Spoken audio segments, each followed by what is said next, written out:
আমরা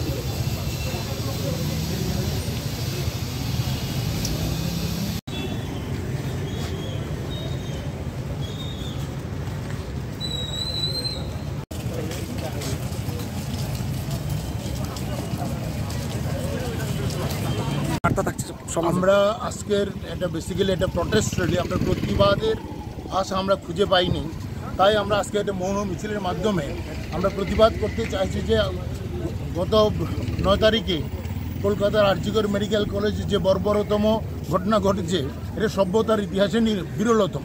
তার প্রতিবাদ আমরা আজকে নীরবভাবে করতে চাই।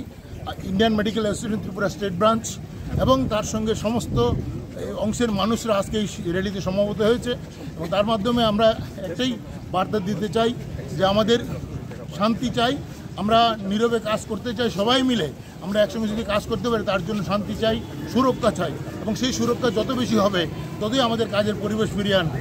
কলকাতায় যে ঘটনা ঘটেছে তার যত তাড়াতাড়ি সম্ভব তার সুবিচার যদি হয় তাহলে মানুষ ভরসা পাবে বিচারের প্রতি, মানুষ দেশের শাসন ব্যবস্থার প্রতি ভরসা হবে। আমরা চাইছি সেটা যত তাড়াতাড়ি সম্ভব সেটা করা হবে। আপনারা সবাই এসেছেন, দুঃখের হলো আমাদের একটা অত্যন্ত আনন্দ যে আপনারা সবাই পার্টিসিপেট করছেন এই অন্যায়ের বিরুদ্ধে। কথা হলো আমি আরজিকর মেডিকেল কলেজের প্রাক্তন ছাত্র, আমি 1963-তে MBBS পাস করি। কাজে আমার মনে আরও বেশি লেগেছে, কয়েকদিন ধরে শুধু আরজিকরের ছবি দেখছি, এই ছাত্র জীবনে আমাদের কী পরিবেশ ছিল। আজকে শুধু আমাদের ডাক্তার বা অন্যান্য যারা আছেন তাদের নিরাপত্তা নয়, মেয়েদের কর্মস্থলটা সব দিকে নিরাপত্তা দিতে হবে। এটি আমাদের সবার কাছে আমাদের মানুষের সহযোগিতা দরকার। নাহলে মেয়েরা ঘরে ঘরে মেয়েরাই আজকাল বাইরে কাজকর্ম করে, ওরা যদি নিরাপত্তা না পায় ওরা কাজ করবে কী হবে।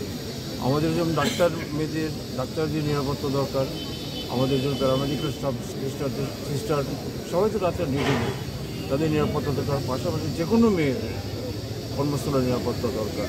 আর যেটা হয়ে গেছে আমরা কিন্তু পানিশমেন্ট চাই, তাড়াতাড়ি একটা শাস্তি চাই অপরাধীদের। এই